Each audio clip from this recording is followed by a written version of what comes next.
The three men circled the elderly gentleman at the ATM like wolves, their shadows stretching across the parking lot under the flickering streetlight. Marcus Thompson gripped his daughter's hand tighter as her small voice cut through the night air. "Daddy, should we call police?" But Marcus was already moving, his 6'2" frame casting its own shadow as he stepped between predators and prey. Before we dive into the story, make sure to smash subscribe, because tomorrow we have an extra special story for you that will blow your mind. Marcus Thompson had just finished his shift at the downtown hospital where he worked as a night security guard. His 8-year-old daughter Kayla sat in the back seat of their aging Honda Civic, humming along to the radio as they headed home through the quiet streets of Memphis. It was past 11 p.m. on a Tuesday, way past Kayla's bedtime. But Marcus's mother had an emergency and couldn't watch her, so she'd spent the evening in the hospital break room doing homework and reading. They stopped at the corner gas station, their usual routine. Marcus always filled up after his shift to avoid the morning rush. As he pulled into the station, the first thing he noticed was how empty it was. Just one other car parked near the ATM, and an elderly man standing at the machine, his cane propped against the wall. "Stay in the car, baby girl," Marcus said, unbuckling his seatbelt. "Lock the doors. I'll be right back." Kayla nodded, already reaching for her book. She was used to these late-night stops, used to her daddy's protective instructions. What she wasn't used to was the look that suddenly crossed his face, sharp, alert, dangerous. Marcus had spotted them before they made their move.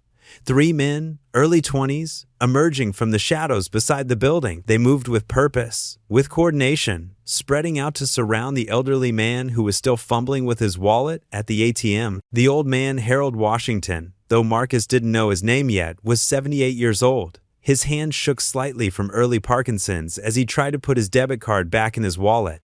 He'd just withdrawn $200, his Social Security money for the week, money for groceries, for his medication, for the birthday card he planned to buy for his granddaughter. Well, what do we have here?" The tallest of the 3 men stepped forward, gold teeth glinting under the harsh ATM light. "Looks like Grandpa's making a withdrawal." Harold's hands trembled more violently now, but not from his condition. "Please, I don't want any trouble." The second man, stockier with a face full of scars, laughed. "Neither do we, old man. Just hand over the cash and we'll be on our way." The third circled behind Harold, cutting off any escape route. He was the youngest, maybe 19, nervousness written all over his face, but trying to play tough for his companions. Marcus moved silently across the parking lot, his security training kicking in. He'd dealt with situations like this before, but never with Kayla watching from the car. He glanced back. She was still reading. Hadn't noticed anything yet. Good. "I said hand it over." The tall one grabbed Harold's wrist, trying to pry the wallet free. That's when Marcus's voice cut through the night. "Let him go." All 4 men turned. Marcus stood 10 feet away, hands relaxed at his sides but ready. The parking lot suddenly felt smaller, the air thicker. The scarred one sneered.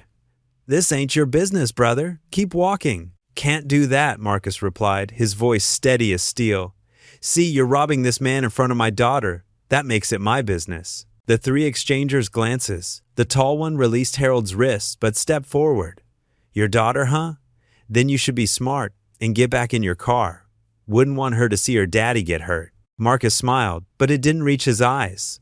"Funny thing about that, she's never seen me get hurt, but she has seen me in the ring. Golden Gloves, 2008 through 2012. Heavyweight division." He rolled his shoulders, the movement casual but loaded with threat. "Haven't competed in years, but muscle memory's a funny thing." The youngest one took an involuntary step back. The scarred one reached toward his waistband, and Marcus's entire demeanor shifted. "Don't." The word came out sharp enough to cut glass. "You pull whatever's in your waistband, and this becomes something else entirely. Right now, you can walk away." 3 young men who made a bad choice but got smart. Pull a weapon, and you become 3 suspects in an armed robbery, with a decorated Army veteran and current security professional as a witness. "Army?" The tall one's confidence wavered. 80 airborne, 2 tours in Afghanistan. Marcus took 1 step forward. "I've faced down Taliban fighters in the mountains of Kandahar. You think 3 punks trying to rob an old man are gonna make me blink?" The parking lot fell silent except for the hum of the gas station lights. Harold stood frozen against the ATM, wallet clutched to his chest. In the car, Kayla had finally looked up from her book, her eyes wide as she watched her father face down 3 men. The scarred one's hand moved away from his waistband. "This ain't over." "Yeah, it is," Marcus said. "Because here's what's going to happen. You're going to apologize to this gentleman. Then you're going to walk away. And if I see you around here again, or if I hear about you bothering anyone else, I won't be this polite." The youngest one broke first. "Man, let's just go. This ain't worth it." The tall one held Marcus's gaze for another long moment, then spat on the ground. "Whatever, Grandpa ain't got nothing worth taking anyway." They retreated into the shadows, throwing threats and curses over their shoulders. Marcus waited until he heard their car start and peel out before turning to Harold. "You all right, sir?" Harold's hands were still shaking as he nodded. Thank you. I don't know what would have happened if you hadn't." "Don't think about it," Marcus said gently, placing a steadying hand on the old man's shoulder. "You heard it all? Need me to call someone?" No, I'm fine. Just shaken." Harold finally managed to get his wallet back in his pocket. "You really served? Airborne?" Marcus nodded. "Best years and worst years of my life, all rolled into one." "You serve?" "Korea, Marine Corps." Harold straightened a bit, finding strength in the shared connection. "Honest Marine Division." "Semper Fi," Marcus said with genuine respect. "Come on, let me walk you to your car." As they walked, Harold kept glancing at Marcus. "That was incredibly brave what you did, but dangerous too. You have a daughter to think about." Marcus's jaw tightened. "That's exactly why I did it. What kind of man would I be if I taught her to look away when someone needs help? What kind of example would I set?" They reached Harold's old Buick, and the elderly man turned, eyes glistening with unshed tears. "I want to repay you somehow. Please, let me." "No, sir," Marcus interrupted gently. "Just get home safe. That's all the thanks I need." Harold nodded, then paused. "What's your name, son?" "Marcus Thompson, Harold Washington." They shook hands, Harold's grip still trembling but firm. "I won't forget this, Marcus. I won't forget you." As Harold drove away, Marcus walked back to his car where Kayla was pressed against the window, eyes like saucers. He opened the door, and she immediately launched herself at him. "Daddy, that was so scary. Were those bad men? Were they trying to hurt that grandpa?" Marcus held her tight, feeling her little heart racing against his chest. "Yeah, baby, they were bad men, but they're gone now." "You saved him," she whispered, pulling back to look at his face. "Like a superhero." "No, baby girl, not like a superhero, like a human being, like someone who cares about other people." He buckled her back into her seat. "That's what we do. We look out for each other, especially those who can't protect themselves." As they drove home, Kayla was unusually quiet. Finally, she asked, "Daddy, were you scared?" Marcus glanced at her in the rearview mirror. "Honestly, yeah, I was scared. Not of those men, but scared of what might happen. Scared of leaving you without a daddy. But sometimes doing the right thing means being scared and doing it anyway. Is that what brave means?" "That's exactly what brave means, baby girl." They rode in comfortable silence for a while before Kayla spoke again. "I'm glad you're my daddy." "I'm glad you're my daughter," Marcus replied, his throat tight with emotion. Neither of them could have known that this random Tuesday night encounter would change both their lives in ways they never expected. That Harold Washington wasn't just any elderly man, but someone whose gratitude would ripple outward in waves that would lift their little family in ways Marcus had only dreamed of. But that revelation would come later. For now, they were just a father and daughter heading home through the Memphis night, bound together by love, and the knowledge that they'd witnessed something important, that standing up for others wasn't just about physical courage, but about the choice to act when it mattered most. What happens next will remind us all why a single act of courage can transform not just one life, but entire communities. Stay tuned to see what happens next. If you're enjoying the story, please like, share, and subscribe for more. The next morning came too quickly for Marcus. 4 hours of sleep after the adrenaline crash wasn't nearly enough, but Kayla needed to get to school, and he had errands to run before his shift. He moved through their small apartment with practiced efficiency, shower, shave, iron Kayla's uniform, pack her lunch. "Daddy, can I tell Miss Rodriguez about last night?" Kayla asked over her bowl of cereal. "That's your teacher?" "Yeah. She always says we should share important things during morning circle." Marcus considered this. "You can tell her, but remember, we don't brag about doing the right thing. We just do it." "I know," Kayla said, then grinned. But it's still pretty cool that my daddy's a hero. After dropping Kayla at school, Marcus headed to the grocery store. Their food budget was tight. 50 had to last until Friday, but he'd learned to stretch every dollar. Rice, beans, chicken on sale, the dented cans from the clearance shelf. He was comparing prices on pasta when he heard his name. Marcus? Marcus Thompson? He turned to find Harold Washington standing there, looking far different from the terrified man at the ATM.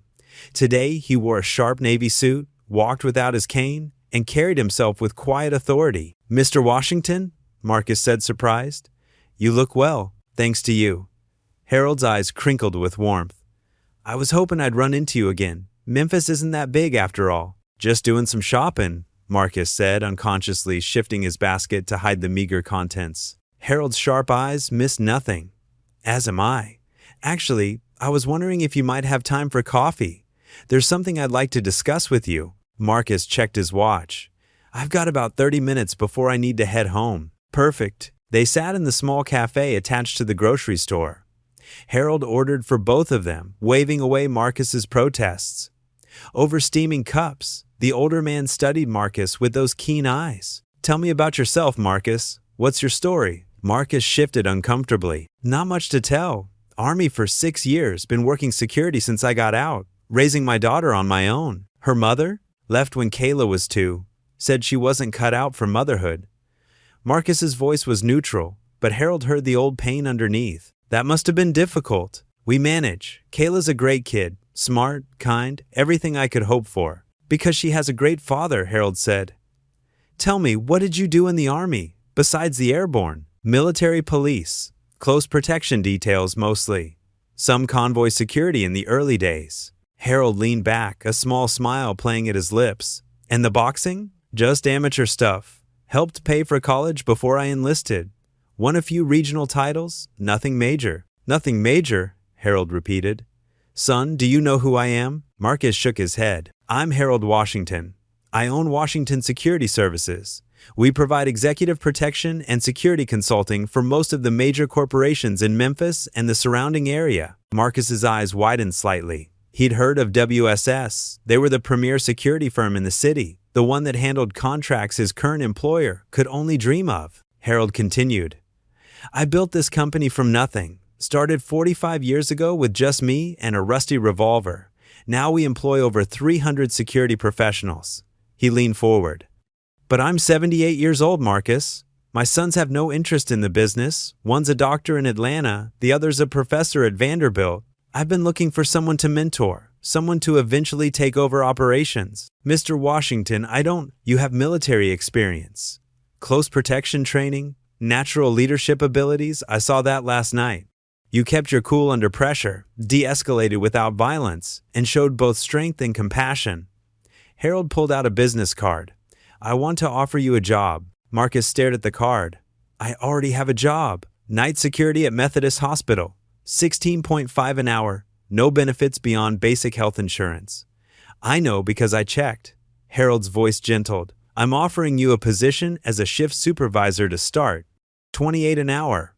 Full benefits including dental and vision, company vehicle for work use, and tuition assistance if you want to finish that degree." The coffee cup trembled slightly in Marcus's hand. That kind of money would change everything. Kayla could have the things other kids had. They could move to a better neighborhood, better schools. He could stop worrying about every dollar. "Why?" Marcus asked quietly. "Because I helped you out? That doesn't—" "No," Harold interrupted. "Because in 30 seconds in a dark parking lot, you showed me more about your character than most people reveal in 30 years. Because you didn't do it for reward or recognition. Because when your daughter asked if she could tell her teacher, you told her we don't brag about doing right." Marcus's head snapped up. "How did you—" Harold smiled. "I may be old, but I'm not deaf. I was in my car for a few minutes, gathering myself. Your windows were down. Mr. Washington, I'm grateful, but—" "No buts. Come to my office tomorrow at 10 a.m. Bring your resume, such as at Island. We'll start you Monday if you're interested." "My daughter, bring her. I'd like to meet the young lady who asked if you should call the police. Shows good instincts." Harold stood, placing a hand on Marcus's shoulder. "Marcus, last night you saved more than just my money. At my age, a fall, a blow to the head, it could have been fatal. You saved my life. Let me help change yours." After Harold left, Marcus sat staring at the business card. The embossed letters seemed to pulse with possibility. He thought about Kayla, about the birthday party invitations she pretended not to care about because she knew they couldn't afford presents for other kids. About the worn shoes he kept repairing because new ones meant choosing between footwear and food. That evening, Marcus sat on Kayla's bed as she showed him her schoolwork. She'd drawn a picture in art class, a tall figure in blue standing between a small figure and 3 dark shadows. "It's you," she explained unnecessarily. "Miss Rodriguez said I could share what happened, and everyone thought it was so cool." Jaden said his dad would have just called 911 and driven away, but I told him my daddy's different. "Different how, baby girl? You help people, even when it's scary." She looked up at him with those deep brown eyes that reminded him so much of his grandmother. "That's why I want to be like you when I grow up." Marcus pulled her close, breathing in the scent of her strawberry shampoo. "You know what? You already are. You're brave and smart and kind. That's all I could ever want." "Daddy?" "Yeah? Are we poor?" The question hit him like a physical blow. "Why do you ask that, baby?" "Melissa at school said only poor kids get free lunch. And her mom said we live in the poor part of town." Marcus chose his words carefully. "We don't have a lot of money, that's true, but we're rich in other ways. We have each other. We have our health. We have people who love us." "I know," Kayla said. "I just sometimes wish." "Never mind." "What, baby? You can tell me." "I wish you didn't have to work so many hours. I wish you could come to my school plays and soccer games like other dads." Marcus felt tears prick his eyes. "Me too, baby girl. Me too." Later, after Kayla was asleep, Marcus sat at their small kitchen table, Harold Washington's business card in front of him. He thought about pride, about accepting help, about what it meant to provide for his daughter. His phone buzzed a text from his supervisor at the hospital, reminding him about the mandatory overtime this weekend. More hours away from Kayla. More missed moments. He picked up his phone and typed a message to the number on the card. "Mr. Washington, this is Marcus Thompson. I'll be at your office at 10 a.m. tomorrow. Thank you for the opportunity." The response came quickly. "Looking forward to it, son. This is the beginning of something good." Marcus stared at the message, hope and fear warring in his chest. Change was scary, but staying the same when someone offered you a ladder out of the hole, that would be failure. And if there was one thing Marcus Thompson refused to be, it was a failure not to himself, and especially not to the little girl sleeping down the hall who believed her daddy could do anything. The Washington Security Services building stood like a modern fortress in downtown Memphis, all gleaming glass and polished steel. Marcus parked his beaten Honda next to a row of black SUVs, each bearing the WSS logo. Kayla sat beside him, wearing her best dress, the one they'd bought at Goodwill for last year's Christmas pageant. "This place is huge, Daddy," she whispered, eyes wide. "It is," Marcus agreed, straightening his tie also from Goodwill but carefully pressed. "Remember what we talked about? Be polite, don't touch anything, and speak when spoken to," Kayla recited. "That's my girl." The lobby was all marble and efficiency. The receptionist, a young woman with a warm smile, greeted them immediately. "Mr. Thompson? Mr. Washington is expecting you. Right this way." They rode the elevator to the top floor in silence. Kayla slipped her hand into Marcus's, and he squeezed gently. The doors opened to reveal an office that spoke of decades of success photos with dignitaries, awards, commendations from police departments across 3 states. Harold rose from behind a massive oak desk, but what struck Marcus was that he wasn't alone. A woman in her 50s sat in one of the leather chairs, sharp-eyed and impeccably dressed. "Marcus, welcome, and this must be Kayla." Harold came around the desk, moving more slowly than he had at the grocery store. Marcus noticed the slight tremor had returned to his hands. "This is my daughter, Patricia. She's our CFO." Patricia stood, offering a manicured hand. "Mr. Thompson, my father told me about the incident. We're very grateful." "Just did what anyone would do, ma'am." "No," she said firmly. "You didn't. Please, sit." What followed was unlike any job interview Marcus had experienced. Harold asked about his military service, his training, his approach to security work. But more than that, he asked about Marcus's philosophy, his values, his goals. "Tell me," Harold said at one point, "what do you think makes a good security professional?" Marcus considered. It's not about being the biggest or the toughest. It's about observation, prevention, and when necessary, controlled response. The best security situation is the one where nothing happens because you've prevented it from happening. Harold and Patricia exchanged glances. Go on, Patricia urged. Last night, for example, I could have gone in swinging. Maybe I'd have won. Maybe not. But even winning would have meant violence in front of my daughter, potential injury, police reports, maybe weapons drawn. Marcus shook his head. Instead, I gave them an out. Made it clear the cost-benefit had shifted. They left because it was their choice, not because I forced them. Their pride stayed intact enough that they won't feel the need to come back for revenge. Fascinating, Patricia murmured, making notes. Harold leaned back. You've thought about this a lot. Every night when I walk the hospital floors, every time I de-escalate a situation with an angry family member or an intoxicated patient, force is always the last option, not the first. Daddy's smart, Kayla piped up, then immediately covered her mouth. Sorry, Harold chuckled. Don't apologize, young lady. You're absolutely right. Your daddy is very smart. He turned to a side table and picked up a piece of paper and a box of crayons.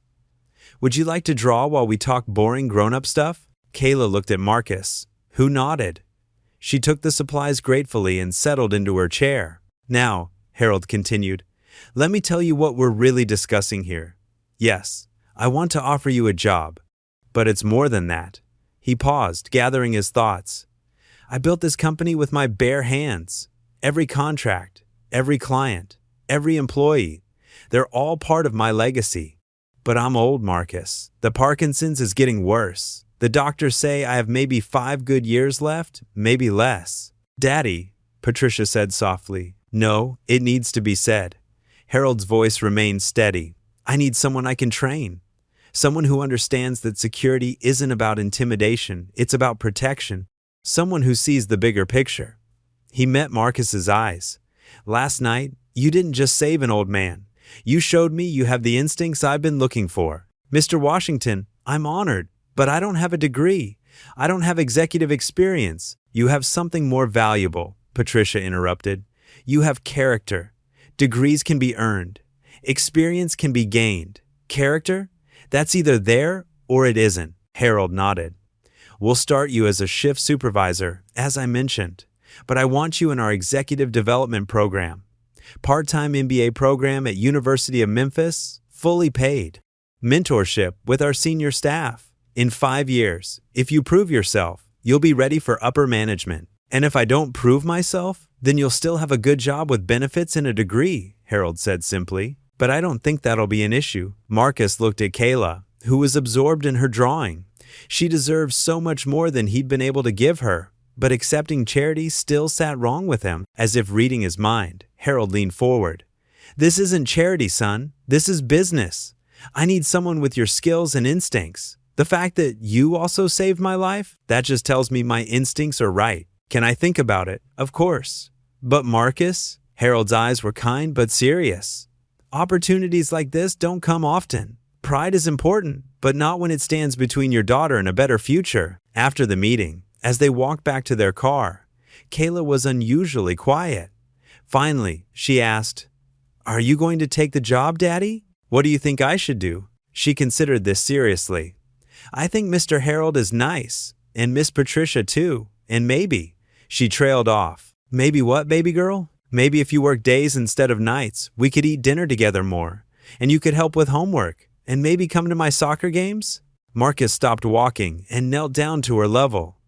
Is that what you want? I just want to spend more time with you, she said simply. But I know you work hard for us, so whatever you decide is okay. Marcus pulled her into a hug, his decision crystallizing. It wasn't about pride or charity or accepting help.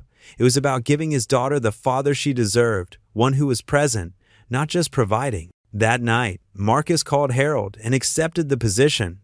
Monday morning, he would start a new chapter, not because someone had rescued him, but because his own actions, driven by nothing more than the desire to do right, had opened a door he hadn't even known existed. As he tucked Kayla into bed that night, she sleepily asked, Daddy, do you think good things happen to good people? Marcus smoothed her hair back. I think when we do good things, it creates ripples. Like throwing a stone in a pond. You never know how far those ripples will go. Like you helping Mr. Harold? Exactly like that. Then I want to make ripples too, she murmured, already drifting off. You already do, baby girl, you already do. Marcus's first day at Washington Security Services began at 6 a.m. with a tour of the facilities. His supervisor, James Chen, was a former Navy SEAL who moved with the fluid grace of someone always ready for action. Harold doesn't usually take this much personal interest in new hires, James said as they walked through the operations center. But then again, most new hires don't save his life. I just did what anyone would do, James finished with a grin. Yeah, Harold mentioned you'd say that. Word of advice? Learn to accept recognition. False modesty won't serve you here. The operations center was impressive, banks of monitors showing feeds from clients across the city, dispatchers coordinating mobile units, analysts reviewing threat assessments. It was a far cry from walking empty hospital hallways. You'll spend your first month rotating through all departments, James explained. Harold wants you to understand every aspect of the business: executive protection, corporate security, special events, investigations, the works. Investigations? We're licensed private investigators as well. Corporate espionage, background checks, missing persons occasionally. Harold believes in diversification. Marcus absorbed it all, taking mental notes. The other employees were professional, but curious word had already spread about the new hire who'd saved the boss. Some seemed welcoming, others skeptical. Marcus understood. He'd have to prove himself here just like anywhere else. At lunch, Harold appeared in the break room. Conversations stopped as the owner rarely ventured into the employee areas. Walk with me, Marcus, he said simply. They strolled through downtown Memphis, Harold pointing out various buildings. We have the security contract for that one. Lost that one to a lowball competitor 2 years ago. They've had 3 incidents since. That one there, the Whitman building? Our first major contract, 1,979. You remember them all? Every single one. Each contract is a relationship, Marcus, not just a business transaction. Harold paused at a small park. Tell me, what did you think of the operations center? Impressive, well organized, good people. But Marcus hesitated, then decided on honesty. But there's a distance between the field personnel and the office staff. I noticed it in how they interact. The desk analysts don't fully appreciate what the field teams face, and the field teams think the analysts are just paper pushers. Harold smiled. Go on. It creates inefficiency. Intelligence that could prevent situations isn't communicated effectively. Field reports lack detail because the officers don't see the value. It's a common problem in military units too, the divide between support and combat personnel. And how would you fix it? Cross-training, rotation programs. Make every analyst spend a week in the field annually. Have field supervisors spend time in operations. Build understanding. Harold nodded slowly. Write that up. Formal proposal. I'll want to see it by Friday. Sir, I've been here 6 hours, and you've already identified a problem others have ignored for years. That's why you're here, Marcus. Fresh eyes, unbiased perspective. That evening, Marcus picked up Kayla from after-school care, another benefit of the new job, subsidized childcare at a quality facility. She chattered excitedly about her day as they drove home. Sarah's mom is a lawyer, and her dad's a doctor. But I told her my dad runs security for important people, and she said that was way cooler. I don't run it, baby girl. I just work there. For now, Kayla said confidently. Mr. Harold said you're going to learn everything. Marcus glanced at her in the mirror. When did Mr. Harold say that? When he came to my school today. Marcus nearly rear-ended the car in front of them. What? He came at lunch, brought pizza for my whole class, said he wanted to meet your daughter properly. He's really nice, Daddy. He told us about starting his company and how important it is to work hard and be kind. Marcus didn't know what to say. The idea of Harold Washington, millionaire CEO, showing up at an elementary school with pizza was surreal. He said you were a hero, Kayla continued. Told everyone about how you saved him. Jaden finally believes me now. That night, Marcus called Harold. Sir, about your visit to Kayla's school? Ah, yes, delightful children. Your daughter's teacher, Miss Rodriguez, seems excellent. You didn't have to do that. No, I didn't. But I wanted to meet the young lady who's clearly the most important person in your life. Understand someone's priorities, Marcus, and you understand them. Your priority is that little girl. That tells me everything I need to know about partnering with you long term. Partnering? Did you think this was just about a job? No, son. I'm 78 years old. I need more than an employee. I need someone who can carry the torch when I can't hold it anymore. The weight of that statement settled over Marcus like a blanket. That's a lot of responsibility. Yes, it island. But responsibility for something meaningful, something that helps people, something that can provide for your daughter and her children? That's not burden, Marcus. That's purpose. After they hung up, Marcus sat at his kitchen table working on the proposal Harold had requested. Kayla did homework beside him, occasionally asking for help with math problems. It felt surreal. Just a week ago, he'd been counting pennies for gas. Now he was writing executive proposals for a multi-million-dollar company. Daddy, Kayla said suddenly. Yeah, baby, I'm proud of you. Marcus looked up, surprised. Why's that? Because you're not afraid to try new things. Miss Rodriguez says that's important, that we should always be learning and growing. When did you get so wise? She grinned. Must have got it from my daddy. The next few weeks fell into a rhythm. Marcus threw himself into learning every aspect of Washington security services. He spent mornings with the executive protection teams, learning about threat assessment and route planning. Afternoons found him with the investigators, understanding the legal intricacies of private security work. Evenings were for the MBA classes that had started at University of Memphis. It was exhausting, but it was a different kind of tired than he'd known before. This wasn't the bone-deep weariness of working multiple jobs just to survive. This was the satisfying fatigue of building something. Patricia Washington became an unexpected mentor. Where Harold was warm and paternal, Patricia was sharp and demanding. She pushed Marcus to think strategically, to see beyond the immediate to the long-term implications of decisions. My father built this company on relationships and trust, she told him during one of their sessions. But maintaining it in the modern era requires more. Technology, scalability, competitive differentiation. What's our value proposition? Marcus learned to speak the language of business, to read financial statements and market analyses. But more importantly, he learned to bridge his practical experience with strategic thinking. One evening, 6 weeks into his new role, Marcus was reviewing contracts when James Chen knocked on his cubicle. Got a situation, James said.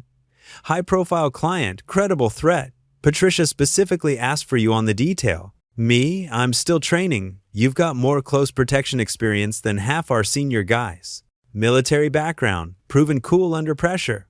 You're ready. The client was a federal judge who'd received death threats related to a controversial ruling. Marcus found himself back in his element, analyzing patterns, identifying vulnerabilities, coordinating with law enforcement. The detail went smoothly. No incidents, no drama, just professional security work that allowed the judge to go about her business safely. But Patricia noticed something else: the way Marcus interacted with the client, putting her at ease while maintaining vigilance. The way he coordinated with local police, earning their respect rather than the usual territorial friction. You have a gift, she told him afterward. Technical skills can be taught. The ability to make people feel safe while keeping them safe, that's rare. Word of the successful detail spread through the company.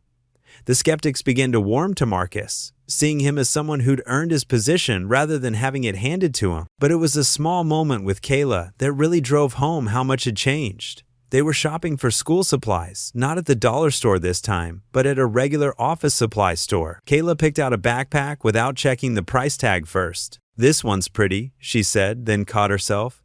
But if it's too expensive, it's fine, baby girl, Marcus said, realizing she was still operating on their old budget. We can afford it. Really? Really? She hugged the backpack to her chest, but it wasn't joy on her face. It was relief. That's when Marcus understood the weight she'd been carrying too. The constant worry about money that no 8-year-old should have. That night, he called Harold at home.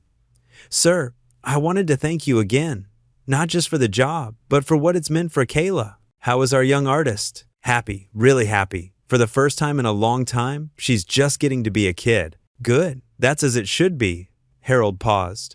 Marcus, can I share something with you? Of course. My wife passed 15 years ago. Cancer. We were married for 43 years, built this company together, raised our children together. When she died, I threw myself into work. Missed birthdays, recitals, graduations. My children are successful adults now, but there's a distance between us that I can never fully bridge. Marcus waited, sensing more was coming. I see you with Kayla, and I see the father I wish I'd been. Don't make my mistake, son. The company is important, but it's not everything. That little girl, she's everything. Yes, sir, she island. Good. Remember that as you climb?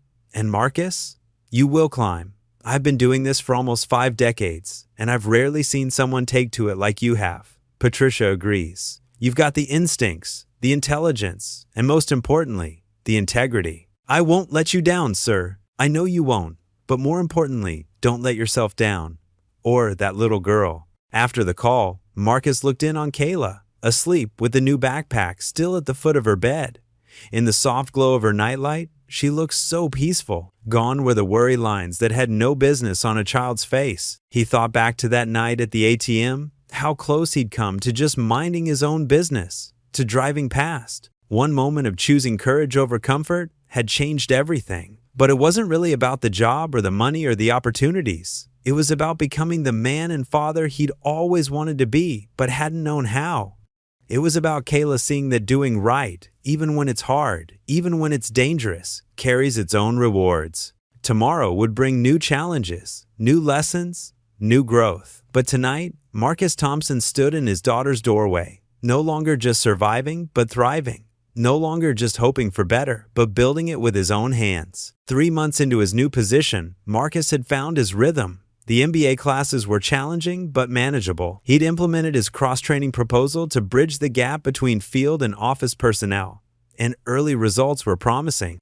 Most importantly, he was home for dinner with Kayla most nights, helping with homework, reading bedtime stories, being present in ways he hadn't been able to before. That's when Harold called him into his office on a Thursday afternoon. Patricia was there, along with James Chin and the company's legal counsel, Martin Finch. "Sit down, Marcus," Harold said, his tone serious.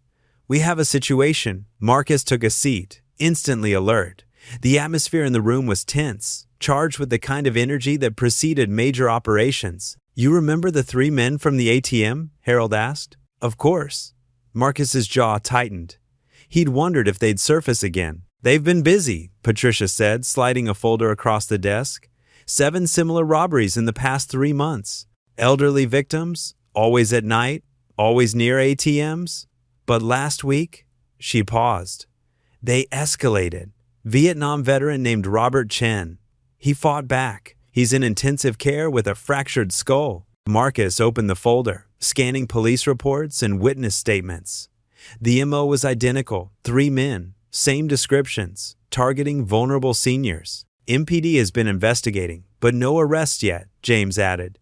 The victims are often too shaken to provide good descriptions, and these guys are smart about avoiding cameras. "Why are you telling me this?" Marcus asked, though he suspected he already knew. Harold leaned forward. "Because you're the only person who's faced them and can positively identify them, and because Robert Chen is James's uncle." Marcus looked at James, seeing the controlled fury in his eyes. "I'm sorry about your uncle. He's a tough old bird. He'll pull through. But this ends now." Martin, the lawyer, cleared his throat. "We need to be very clear here. WSS cannot engage in vigilante action. We're not asking you to hunt these men down." "What are you asking?" Harold and Patricia exchanged glances. "MPD has requested our assistance," Patricia said.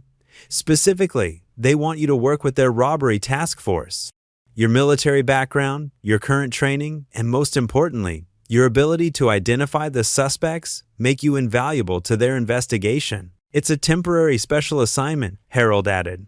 "Full pay, plus the department's consulting fee. More importantly, it's a chance to get these predators off the streets before they kill someone." Marcus thought about it. He thought about Robert Chin in the hospital, about Harold's trembling hands that night, about all the other elderly victims who'd been terrorized. "What about Kayla? This kind of work, if they find out I'm involved?" "We've thought of that," Patricia said. "If you agree, we'll assign a discreet protection detail for her. Just as a precaution, she won't even know they're there." "The best guys we have," James added. "My hand-picked team." Marcus was quiet for a long moment. He'd joined WSS to build a better life for his daughter, not to put her in danger. But these men were still out there, still hunting the vulnerable. How many more Robert Chins would there be if they weren't stopped? "I'll do it," he said finally.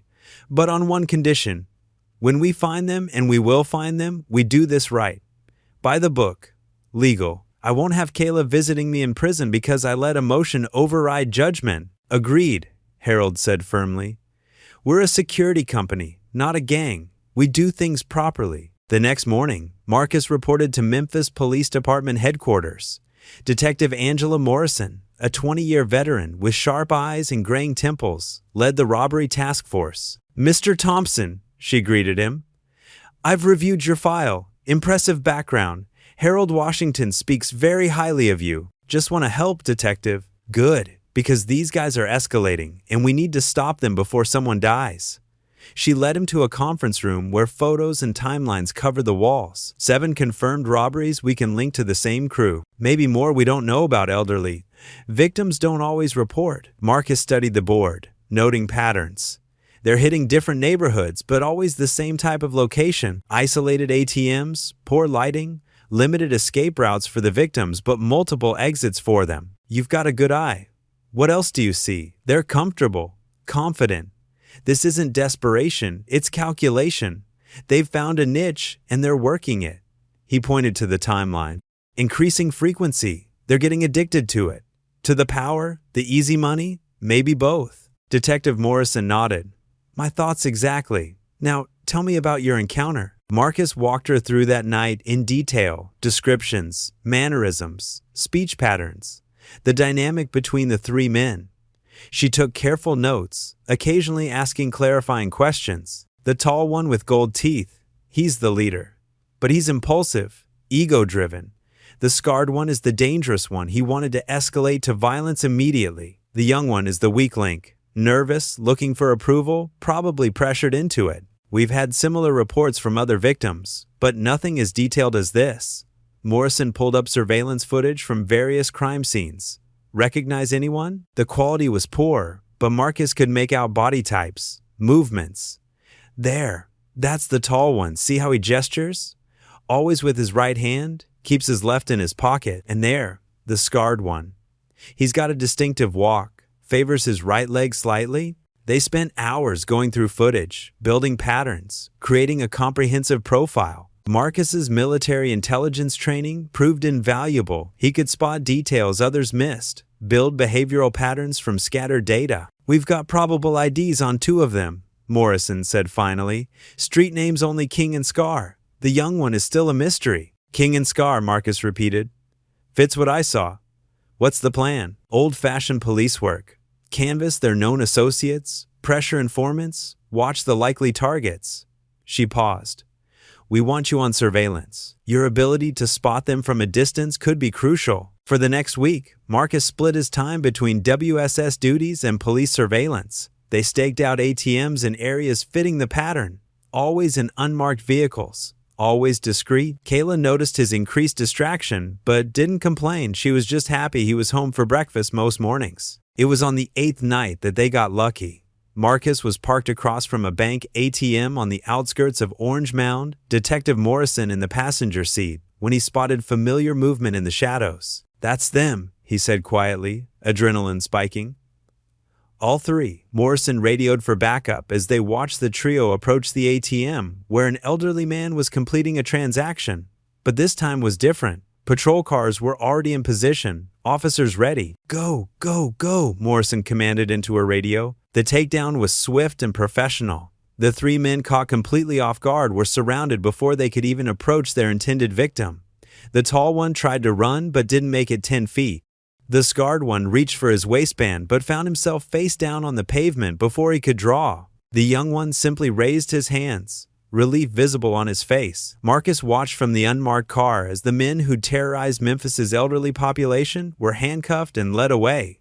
He felt no satisfaction, no joy, just a grim sense of completion. Outstanding work, Morrison said. Your IDs were perfect.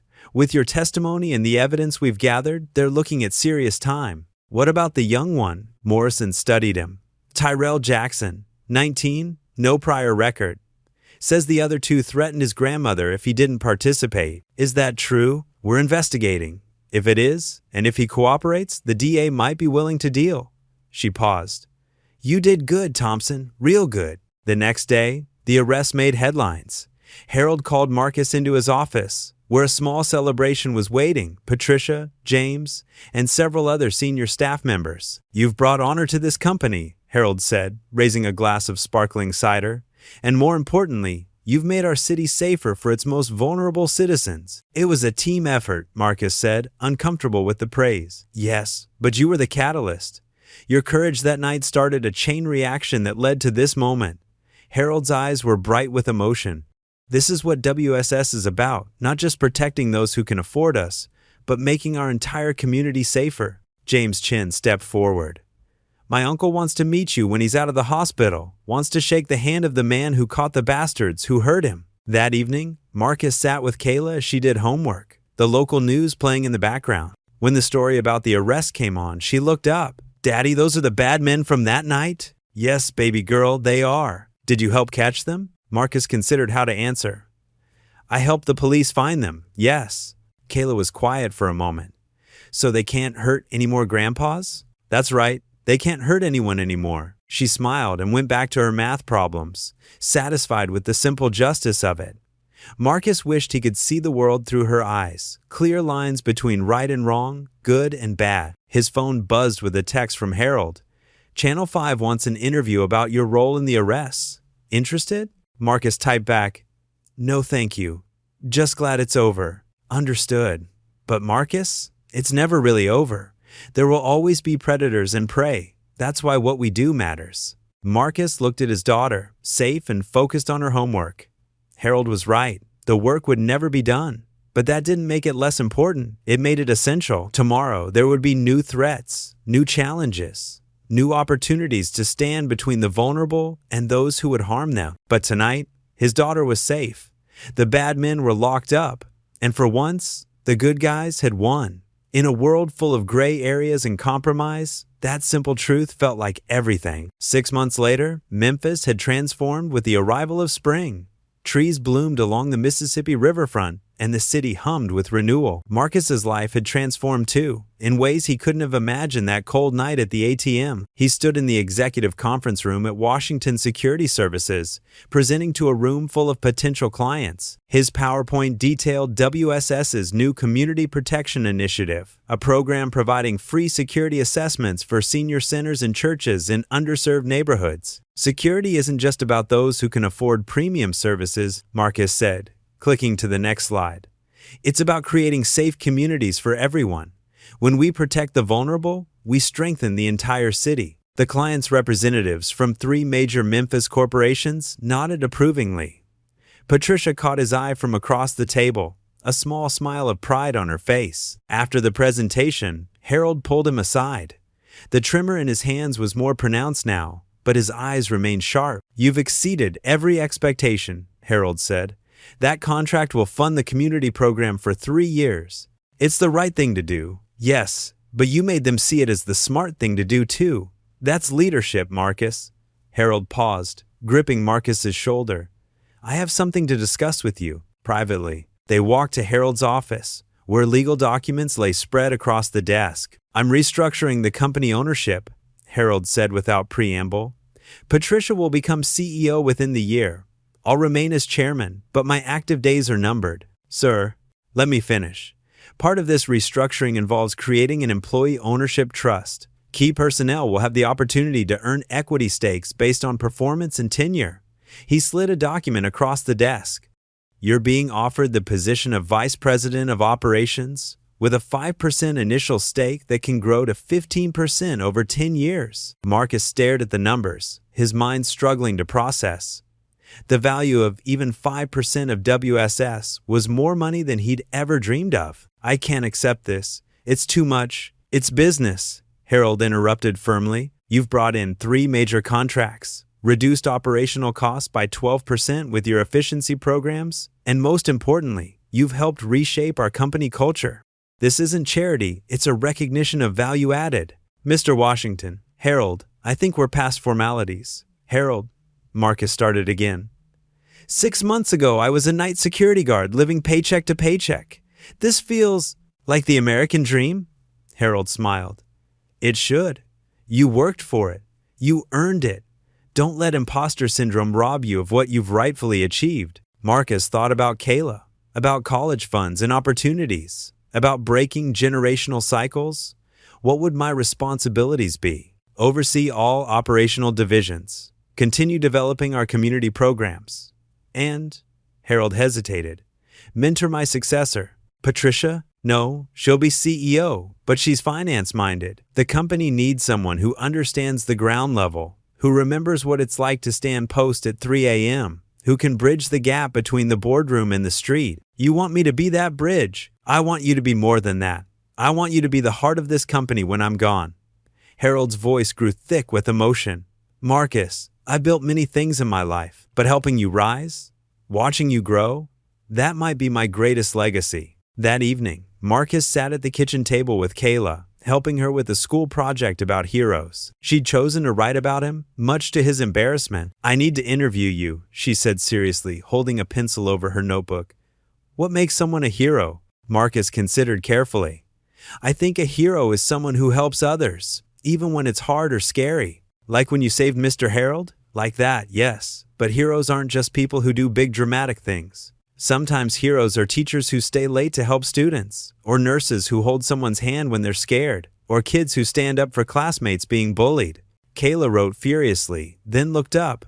So everyone can be a hero? Everyone has the potential. It's about the choices we make. Daddy? Yeah, baby girl. Are we rich now? The question caught him off guard. Why do you ask? Melissa said her mom saw our new car and said we must be rich, and we moved to this nice apartment. And I have new clothes that aren't from Goodwill. Marcus set down his pencil, choosing his words carefully. We're comfortable now. We can pay our bills and save money and not worry about having enough food. But being rich isn't really about money. Then what's it about? It's about having people who love you, having work that matters, being able to help others. By that measure, we've always been rich. We just have more money now too. Kayla seemed satisfied with that answer. Oh, and Daddy? Miss Rodriguez wants to know if you can come speak to our class about careers and security. She says you're an inspiration. I'll call her tomorrow. Later that night, after Kayla was asleep, Marcus stood on his apartment balcony, looking out at the Memphis skyline. His phone rang. Detective Morrison. Marcus, thought you'd want to know. Tyrell Jackson took the plea deal. He's getting probation and community service. Kid seems genuinely remorseful. That's good to hear. He asked about you, actually. Wanted to thank you for not letting them hurt that old man. Says it woke him up to what they were becoming. We all need wake-up calls sometimes. True that. Oh, and the community protection program you mentioned? MPD wants in. Chief loves the idea of partnering with private security for vulnerable populations. After they hung up, Marcus remained on the balcony, processing how far he'd come. 6 months ago, he'd been invisible, another struggling single father in a city full of them. Now he was being offered executive positions, equity stakes, partnerships with law enforcement. But what mattered most was tucked into bed down the hall.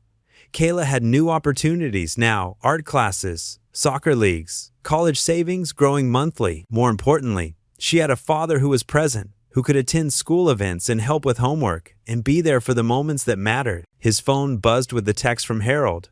Thought you should know Robert Chen is walking again. Wants to thank you personally at the company picnic next month. Marcus smiled. The ripples from that night at the ATM continued to spread. 3 criminals off the streets. A community protection program launching. Jobs created. Lives changed. All because he'd chosen not to look away. The next morning brought a new challenge. Marcus arrived at WSS to find Harold in the hospital, a mild stroke. Patricia informed the gathered staff. He was stable, but would need weeks of recovery. Which means, Patricia said, looking directly at Marcus, we're accelerating our timeline. Marcus, I need you to step into the VP role immediately. We have contracts to fulfill and a company to run. There was no time for self-doubt. Marcus found himself in back-to-back meetings, making decisions that affected hundreds of employees and thousands of clients. He drew on everything he'd learned: military leadership, street wisdom, academic theory, and most importantly, Harold's mentorship. By the end of the week, he'd navigated 3 different crises, retained a wavering client, and implemented a new scheduling system that would save overtime costs without sacrificing coverage. The senior staff, initially skeptical of his rapid rise, began to see what Harold had recognized from the beginning. Marcus visited Harold in the hospital that Saturday, bringing Kayla along. The old man's face lit up when they entered. "There's my favorite artist," Harold said to Kayla, his speech slightly slurred but warm. "And my successor. Acting VP only," Marcus corrected. "Your chair's waiting for you." "My chair, maybe. But the company's future?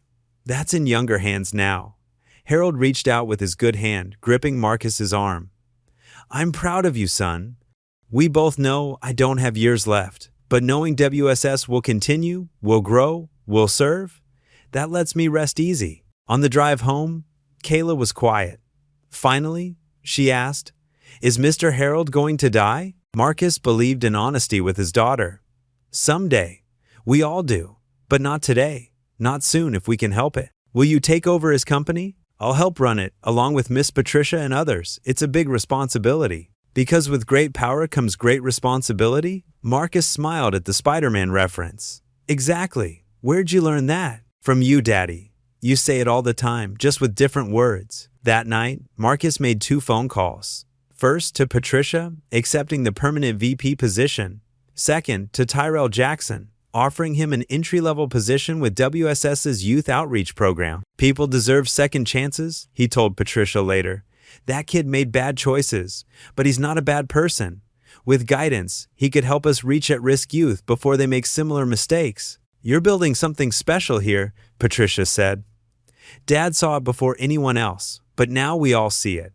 You're not just running a security company, you're creating a force for good in this city." 1 year later, the Washington Security Service's annual gala filled the Peabody Hotel's grand ballroom. City leaders, clients, and employees gathered to celebrate the company's record growth and community impact. Marcus stood at the podium in a perfectly tailored tuxedo, a far cry from the borrowed suit he'd worn to his first interview. Beside him, Harold sat in his wheelchair, still recovering but determined to attend. "A year and a half ago," Marcus began, "I was just a father trying to make ends meet. Then one night, I made a choice. A simple choice to help someone in need. That choice led me here, but more importantly, it led to this." He clicked a remote, and the screen behind him showed images from the Community Protection Initiative. Senior centers with new security systems, churches with upgraded lighting, self-defense classes for elderly residents, youth programs keeping kids off the streets. We've made Memphis safer for its most vulnerable citizens. We've created jobs, built partnerships, and shown that security isn't about fear, it's about community. The applause was thunderous. Marcus caught Kayla's eye in the front row, where she sat with Patricia and the other executives. She beamed with pride, no longer the worried little girl counting pennies with her father. Harold wheeled himself to the microphone. His voice was weaker now, but still carried authority. "When I started this company, I dreamed of building something that would outlast me. Tonight, I see that dream realized." Marcus Thompson embodies everything WSS stands for: strength with compassion, success with service, power with purpose. He turned to Marcus. "It's time to make it official. The board voted unanimously. Effective Monday, you'll be Executive Vice President and Chief Operating Officer, with a clear succession path to CEO when Patricia moves to Chairman." The room erupted again. Marcus stood stunned as Harold continued. "But more than titles or equity stakes, you've given this old soldier something invaluable: hope. Hope that what we've built will continue to grow and serve long after I'm gone." Later, as the gala wound down, Marcus found himself on the hotel balcony with Harold, Patricia, and Kayla. The Memphis skyline glittered before them. "Daddy," Kayla said, "remember when you asked if I wanted to call the police that night?" "I remember. I'm glad you didn't just call. I'm glad you helped." Harold chuckled softly. "From the mouths of babes comes wisdom." "She's right," Patricia added. "Calling the police would have been the safe choice. But you made the right choice." Marcus pulled Kayla close. "Sometimes the right choice and the safe choice aren't the same thing." "Is that why you hired Tyrell?" Kayla asked. "Even though he was one of the bad guys?" "People aren't just one thing, baby girl. Good people can make bad choices. Bad people can change. Tyrell is proving that every day." Indeed, Tyrell Jackson had become one of WSS's most dedicated employees, using his street knowledge to help design youth intervention programs. His grandmother had sent Marcus a tearful thank you card, blessing him for saving her grandson from a dark path. As they stood there, 4 generations united by an unlikely twist of fate, Marcus reflected on the journey. From that split-second decision at an ATM to this moment, standing at the pinnacle of professional success while maintaining his soul, "Thank you," he said simply, encompassing Harold, Patricia, the night, the journey, everything. Harold gripped his hand with surprising strength. "No, son, thank you for reminding an old man what courage looks like, for showing this company its heart, for proving that doing right is always worth it." The future stretched before them, bright with possibility. There would be challenges, Harold's health, economic uncertainties, the constant balance between profit and purpose. But Marcus had learned that the right team could face anything. As they headed inside, Kayla tugged on his sleeve. "Daddy, can I tell you something? Always. When I grow up, I want to be like you. Not because you're successful now, but because you were brave when you had nothing to gain. That's what Miss Rodriguez calls real courage." Marcus's eyes misted. "You know what? You already are brave. Every day when you're kind to others, when you stand up for what's right, when you work hard, even when it's difficult, I'm the one who wants to be like you when I grow up." She giggled. "You're already grown up, Daddy. Maybe on the outside, but inside, we're all still growing." They walked back into the gala together, father and daughter, protector and protected, teacher and student. Around them, the celebration continued, but for Marcus, the real celebration was quieter. It was Kayla's hand in his. It was Harold's proud smile. It was Patricia's respectful nod. It was Tyrell Jackson laughing with other young employees he mentored. It was proof that one moment of courage could change everything. The newspaper headline read, "From night guard to executive, the American dream lives in Memphis." But Marcus knew it was more than that. It was about choosing to be fully human in a moment when it would have been easier to be less. It was about teaching his daughter through actions, not just words, that we are our brother's keeper. Most of all, it was about understanding that success isn't measured in titles or bank accounts, but in the lives you touch and the difference you make. As the gala ended and they headed home, Kayla fell asleep in the car, her head against the window. Marcus drove carefully through the Memphis streets, past the gas station where it all began. The ATM was still there, better lit now thanks to WSS's community program. He thought about stopping, about showing Kayla the exact spot where their lives changed. But she knew the story by heart. More importantly, she lived its lesson every day, that courage isn't the absence of fear, but action in its presence. That helping others isn't just right but necessary, that true wealth comes from building others up. The streetlights blurred past as Marcus drove his daughter home, no longer worried about gas, money, or rent, or whether he was enough. He was more than enough. He was exactly who he needed to be, a father, a leader, a protector. A man who learned that the greatest security comes not from walls or weapons, but from community, compassion, and the courage to care. The story that began with, "Daddy, should we call police?" had become something bigger, a testament to the power of choosing to act, to stand, to protect. And as Memphis slept around them, safe and watched over by good people doing necessary work, Marcus Thompson drove home with his daughter, grateful for every choice that had led them here. Tomorrow would bring new challenges, new opportunities to serve and protect and grow. But tonight, they were simply a father and daughter who learned together that doing right, even when it's hard, even when it's dangerous, is always worth it in the end. The ripples from that night at the ATM would continue spreading for years to come through the lives saved, the young people mentored, the communities protected. But for Marcus and Kayla Thompson, the biggest change was also the simplest. They'd learned that being rich had nothing to do with money, and everything to do with using whatever you have to make the world a little bit better. And that was a lesson worth more than all the executive titles and equity stakes in the world. If this story touched your heart and reminded you that one act of courage can change everything, don't forget to subscribe and hit the notification bell. Click on one of the stories on your screen right now for more incredible tales that will restore your faith in humanity. Remember, we all have the power to make a difference. Sometimes it just takes one moment of choosing to act. Until next time, stay strong and keep spreading kindness.